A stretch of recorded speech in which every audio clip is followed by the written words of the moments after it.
Hello and welcome to the program. Tensions continue to rise between Kosovo and Serbia this week after police in Kosovo arrested Serbs as part of an anti-smuggling mission in the country's northern region. The action sparked a swift response from neighbouring Serbia, which does not recognize Kosovo's independence. Joining us in the studio today to discuss this issue is Oleksii Kuropiatnyk, a foreign policy and security expert at the Maidan of Foreign Affairs.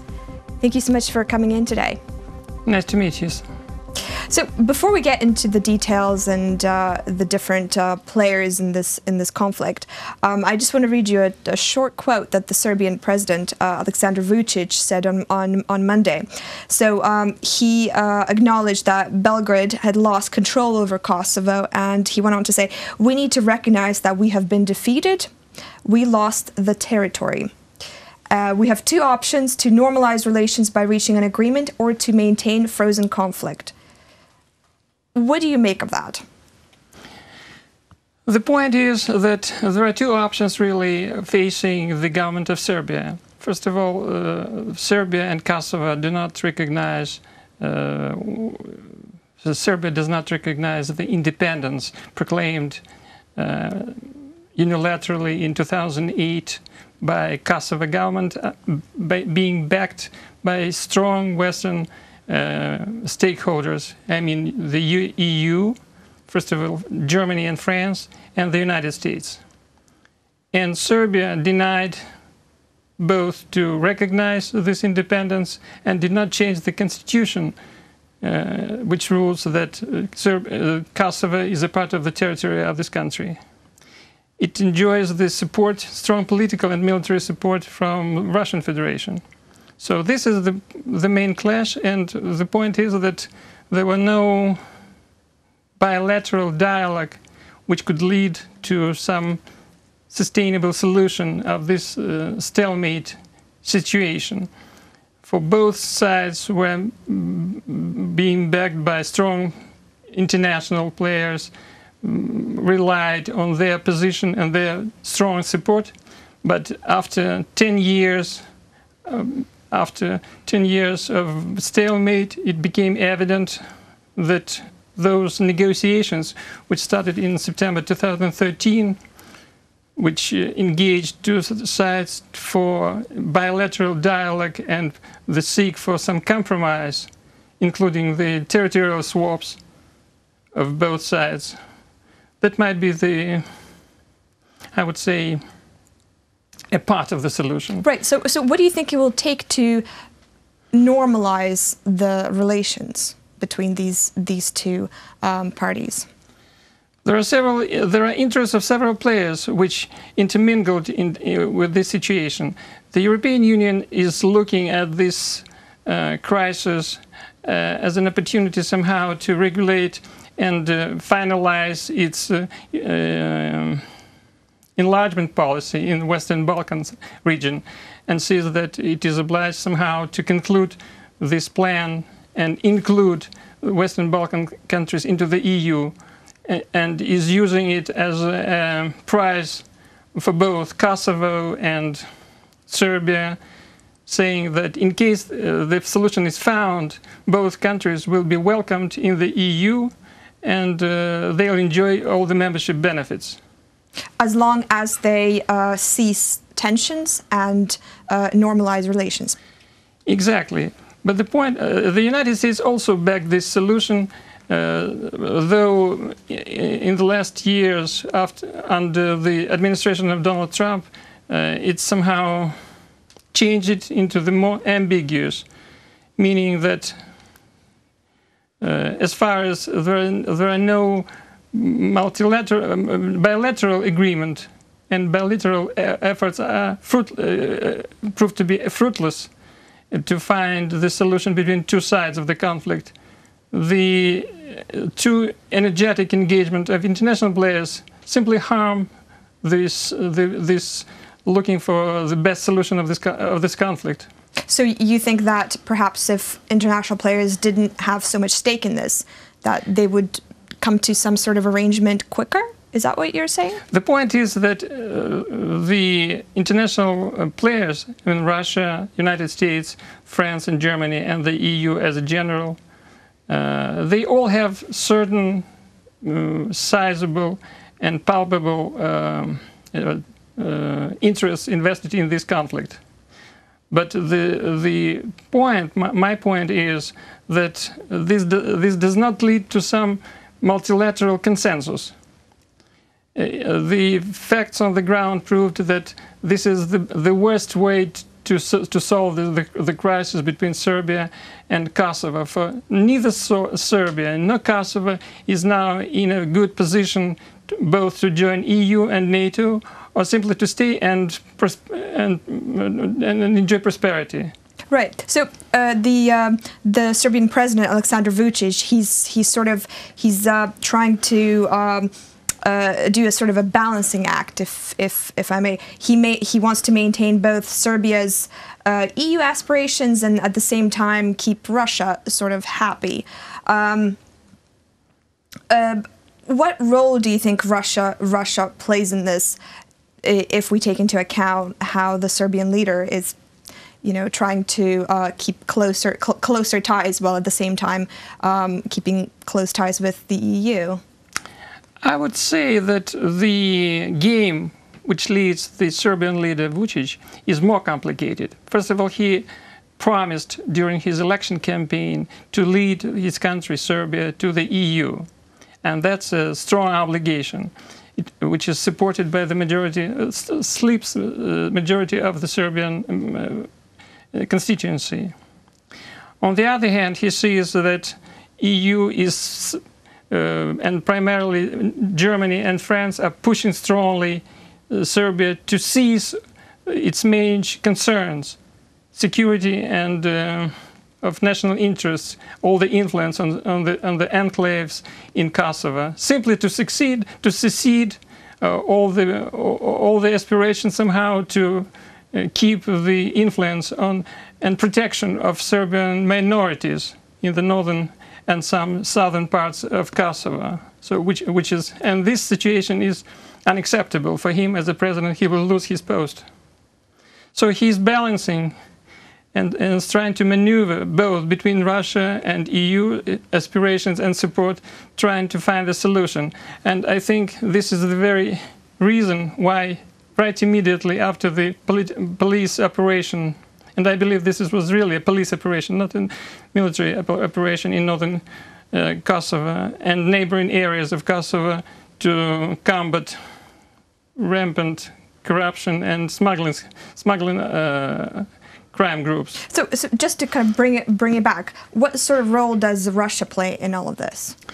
Russia is not happy to see Serbia as an EU member and moreover a NATO member, but its influence on the situation in Serbia is limited. So would you say that Serbia's Euro integration attempts are becoming more complicated? Serbia is balancing between preserving and enforcing its aspirations to enter EU and to enjoy the membership benefits on the one hand, and on the other hand, it is trying somehow to support the aspirations of the nationalist forces of the constituency in Serbia, which is viewing Kosovo as a cradle of the Serbian statehood, specifically in the southern parts, not northern. But it doesn't matter. Basically, Vučić cannot simply abandon this issue. It is a strong issue on his political agenda, but he is very limited in his maneuvering somehow to solve the problem. And one of the reasons is that during ultimately 20 years of this imbalance, we see that the Kosovo as a whole and northern parts, which are compounded by Serbian minority, which comprise not more than 5% of their population, though, are deeply struck by organized crimes, and basically there is no normal administration, statehood institutions, and no normal administration. Right. So the Kosovo president actually he wrote that those involved in the illegal activities referring to the incident this week, will go behind bars. And he also added that the police operation was not targeting ethnic minorities. Right? In fact, this is the reality. At first, there was some allegations that was a covered operation, military operation, somehow to bring the region under control. But it proved to be a false statement. It was a really police operation targeting the organized crimes organizations and smuggling organizations, which are rampant in this area. So the move of the Serbian authorities to raise the alarm of their militaries was unfounded, and it's not very effective in the long term. It was not. It was not even effective in the short term. Keeping in mind that there are simultaneously 2 military international missions, peacekeeping missions in Kosovo. One of NATO is KFOR, and another of United Nations UNMIK. Right. So in that same operation, a Russian UN employee was among the people arrested by the Kosovo police, and that's the incident that we were just talking about, and it led to the Serbian government to call its troops on full alert, which you don't think is very effective and won't bring about the results that perhaps the government wants. So it doesn't seem that it's no longer a secret, maybe perhaps, that Russia is making more claims in this region. I mean, surely if you have a Russian UN employee at the bottom of it all and being arrested, what sort of message does that send in the region itself? You know, having those sort of repercussions. There were 2 messages basically. One is false, another is true. As for the true, that UN officials cannot be detained, and in reality there were 2 representatives of EU mission in Kosovo. One of them a citizen of the Russian Federation and Russian diplomat, and another a staffer of the local staffer. They both were detained. So in terms of the permission to detain them, it was a true message of the Kremlin. On the other side, the support of the Vučić's claim that was a military operation somehow to grab and abuse the Serbian minority, it was a false statement. So you think that's a false statement, but do you think that Russia is looking for any opportunity to undermine the fragile peace that's in that region?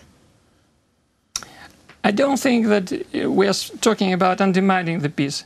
Russia is trying to grab some influence and keep it as long as possible, somehow to ruin the European Union's enlargement policy in this area. That's it. So what sort of parallels could be drawn between Russia's undeclared war in eastern Ukraine and its involvement in the Kosovo Serbia conflict? It's a very nice question. First of all, we see that the longer there are no bilateral dialogue between the conflict sides of the conflict, I mean between Kosovars and Serbian authorities, the less supportive is the international engagement. For every international stakeholder has its own national interests, which is implicated and somehow invested into his vision of the best possible solution from his point of view. But that doesn't work. So the point is that the sides, all 2 sides of the conflict should generate their vision of the best possible and doable solution, how to solve the conflict in such a fashion that there will be some compromise, but in the long run, both sides will come to the prosperity. Right. So the British ambassador to Kosovo, in an interview, he said, "We don't need a quick deal. We need the right deal, and that needs both sides to come prepared and talk to their people and get ready to sit down and talk seriously." So what sort of deal could potentially benefit both sides and bring about lasting peace? The deal is about the bilateral compromise, which started in late 2013. Then it was it was stopped and disengaged, and later in summer last year, in 2018, approximately in September, there were another rumors that there should be the talks were. The talks behind the doors, or unofficial talks between the heads of the government, between the Tuci from the Kosovo side and between the Vučić from the Serbian side, were talking about the compromise, meaning first of all that several points: the swap of territories, meaning some villages. I mean, 5-7 villages with Albans on the Serbian side to be swapped for some territories on the Kosovo side. Then, in exchange for the exception of the independence of Kosovo from the Serbian side. Then the status of the biggest water pool, Gazivoda water pool, which is very important, crucially important for water supply and energy supply for Kosovo, should change its status from Serbian to international, and will be upheld by the international monitoring in order to gave some assurance for Kosovars that Serbia will not block this resource for them. But that hasn't been agreed to yet. Yes, but the talks are heading on somehow to this solution, and immediately after this incident, the talks were revitalized. And we are looking for the 1st, 2nd July in Paris, that maybe till that time these talks will come to a happy end, though there are some stumble blocks on the way. I will talk a bit about it a little bit later. And fourth, that the communities of Serbian minorities should be established officially as non-governmental organizations. So the key thing is in the Kosovo side. Right. So the key thing now is to look to the talks in Paris, which will be happening later this summer. Thank you very much for coming into the studio today. We are welcome. That was Oleksii Kuropiatnyk, foreign policy and security expert at the Maidan of Foreign Affairs. You're watching UATV.